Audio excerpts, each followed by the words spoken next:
స్నానాల గదిలో దయచేసి ఈ వస్తువులు అస్సలు పెట్టకండి. కటిక పేదరికం అనుభవిస్తారు.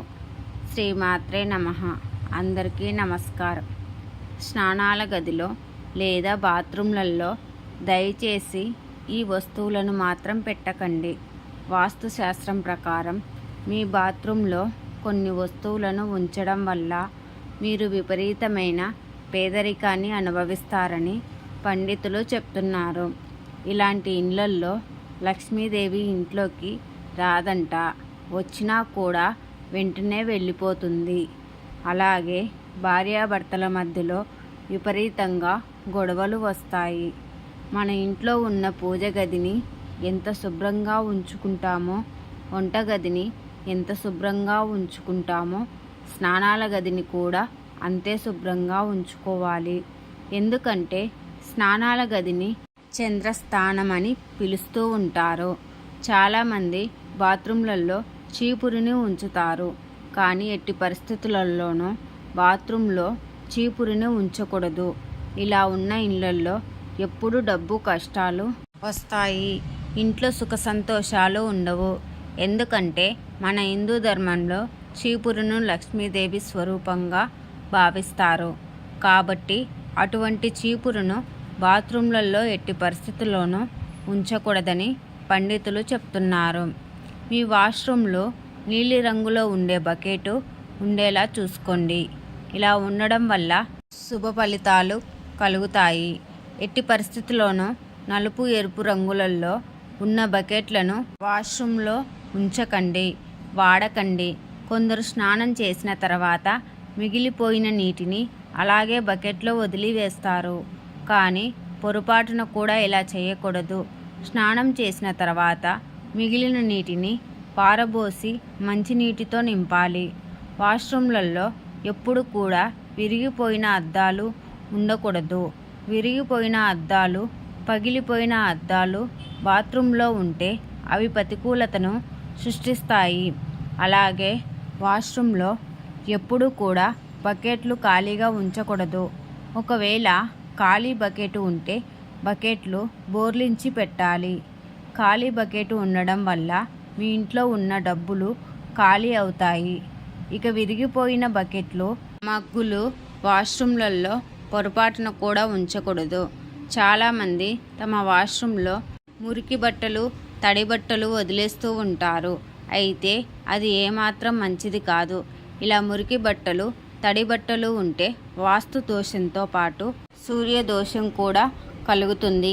అలాగే తీవ్రమైన అనారోగ్య సమస్యలను ఎదుర్కోవాల్సి వస్తుంది. చాలామందికి తలస్నానం చేసేటప్పుడు జుట్టు ఊడిపోతూ ఉంటుంది. అయితే ఇలా ఊడిపోయిన జుట్టు మీ బాత్రూంలో ఉంటే అది దరిద్రానికి దారితీస్తుంది. బాత్రూంలలో జుట్టు వదిలేస్తే ఇంట్లో కష్టాలు పెరుగుతాయి. కాబట్టి తలస్నానం చేసిన తర్వాత బాత్రూంలో ఉన్న వెంట్రుకలను వెంటనే తొలగించండి. ఎందుకంటే రాలిన జుట్టు ఉంటే పేదరికానికి సంకేతం. దీంతో పాటు శని అంగారక దోషం కూడా వస్తుంది. చాలామంది తమ ఇంటి బాత్రూంలో చెప్పులను ఉంచుతారు. ఎట్టి పరిస్థితులలోనూ వాష్రూమ్లో చెప్పులను ఉంచకూడదు. కానీ చాలామంది చేస్తున్న పెద్ద పొరపాటు ఇదే. ఇలా చేయడం వల్ల దురదృష్టం మన పాలిట శనిలా మారుతుంది. అలాగే ఆర్థికంగా కూడా చాలా ఇబ్బందులు పడాల్సి వస్తుంది. భోజనం చేసిన వెంటనే స్నానం చేయకూడదు. శాస్త్రాల ప్రకారంగా ఇలా చేయడం తప్పు. భోజనం చేయగానే స్నానం చేస్తే అది దరిద్రానికి సంకేతము. ఇది ఆరోగ్యపరంగా కూడా మంచి అలవాటు కాదు. కాబట్టి భోజనానికి ముందు మాత్రమే స్నానం చేయాల్సి ఉంటుంది. ఉదయం 8 గంటల తర్వాత చేసే స్నానము రాక్షస స్నానంగా పరిగణిస్తారు. కాబట్టి మీకు కుదిరితే 8 గంటల లోపు స్నానం చేయండి. కుదరకపోతే గనక సాయంత్రం సూర్యాస్తమయానికి ముందు స్నానం చేయాలి. అంటే శాస్త్రాల ప్రకారం ఉదయం 8 గంటల తర్వాత స్నానం చేస్తే కష్టాలు పెరుగుతాయి. ఆర్థిక పరంగా నష్టాలు పెరిగి పేదరికానికి దారితీసే అవకాశం కూడా ఉంటుంది. వాస్తు ప్రకారం మీ ఇంటి వాష్రూమ్లో ఒక గాజు గిన్నెలో రాళ్ళ ఉప్పును ఉంచడం వల్ల ప్రతికూల శక్తి తొలగిపోతుంది. ఇలా చేయడం వల్ల ఇంటి నుండి పేదరికం తొలగిపోతుంది. ఇలా ఉప్పు ఉంచితే మీ ఇంట్లో డబ్బుకు లోటు ఉండదు. అలాగే స్నానం చేసే నీటిలో రాళ్ళుప్పు వేసి స్నానం చేయడం చాలా శుభప్రదంగా భావిస్తారు. జ్యోతిష్య శాస్త్రం ప్రకారం గులాబీ రేకులు సంపదకు గుర్తు. లక్ష్మీదేవికి ఎర్ర గులాబీ పువ్వులు అంటే చాలా ఇష్టము. కాబట్టి స్నానం చేసిన నీటిలో గులాబీ రేకులను వేసుకొని స్నానం చేయడం వల్ల లక్ష్మీదేవి అనుగ్రహంతో మీ ఇంట్లో డబ్బు రెట్టింపు అవుతుంది. అలాగే చాలామందికి జాతకంలో దోషాలు ఉండడం వల్ల ఎన్నో ఇబ్బందులను ఎదుర్కొంటూ ఉంటారు. అలాంటి వారు గురువారం రోజున స్నానం చేసే నీటిలో గరికె వేసుకొని స్నానం చేస్తే జాతకంలో ఉండే శని దోషాలు అన్నీ తొలగిపోయి సుఖ సంతోషాలతో జీవిస్తారు.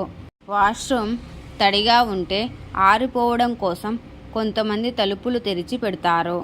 లేదంటే మరిచిపోయి అలాగే తలుపులు వేయకుండా వచ్చేస్తారు. కానీ బాత్రూంలు తలుపులు ఎప్పుడు మూసే ఉంచాలి. తలుపులు తెరిచి ఉంచడం వలన ఇంట్లో నెగిటివ్ ఎనర్జీ ప్రసరిస్తుంది. దీనివల్ల మీ కెరియర్లో అనేక అడ్డంకులు ఎదురవుతాయి. చాలామంది బాత్రూంలలో మొక్కలను పెట్టుకుంటూ ఉంటారు. అయితే స్నానాలు చేసే గదిలో మొక్కలు పెట్టడం ఏమాత్రం మంచిది కాదు. దీనివల్ల ఇంట్లోకి నెగిటివ్ ఎనర్జీ వస్తుంది. ఇవి ఉంటే కుటుంబంలో కలహాలు వస్తాయి. ముఖ్యంగా స్నానాల విషయాల్లో వాస్తును పాటించాలి. వంటగది ఎదురుగా కానీ లేదా వంటగది పక్కన కానీ స్నానాల గది ఉంచకూడదు. స్నానాల గదిని దక్షిణ, ఆగ్నేయం లేదా నైరుతి దిశలో ఏర్పాటు చేసుకోకూడదు. ఇది కుటుంబ సభ్యుల ఆరోగ్యంపై ప్రతికూల ప్రభావం చూపుతుంది. స్నానాల గదికి పెయింటింగు వేసేటప్పుడు ఎల్లప్పుడూ లేత రంగుని ఎంచుకోవాలి. ముఖ్యంగా మీ బాత్రూంలలో కుళాయిల నుంచి నీరు లీక్ అవ్వకుండా చూసుకోవాలి. దీనివల్ల ఆర్థికంగా నష్టపోతారు. ప్రతి స్నానాల గదికి కిటికీ ఉండాలి. దాని నుంచి ప్రతికూల శక్తి బయటకు వెళ్తుంది. ఆ కిటికీ కూడా తూర్పు, ఉత్తరం, పడమర వైపు ఉండాలి. వాస్తుశాస్త్రం మన జీవితంలో ఒక ముఖ్య భాగం. ఇల్లు కట్టే సమయంలో మన పెద్దలు చెప్పిన వాస్తు నియమాలు పాటించి కడితే ఆ ఇంట్లో ఆనందం, సిరి సంపదలు, ఆరోగ్యం వెల్లువిరుస్తాయి. ఈ వీడియో కనుక మీకు నచ్చినట్లయితే ప్లీజ్ లైక్ చేసి మీ ఫ్రెండ్స్కి షేర్ చేయండి. అలాగే మా కొత్త వీడియోస్ మీకు వెంటనే చేరాలంటే మా ఛానల్ని సబ్స్క్రైబ్ చేసుకొని పక్కనే ఉన్నటువంటి బెల్ ఐకాన్ని ప్రెస్ చేయండి. Thank you for watching.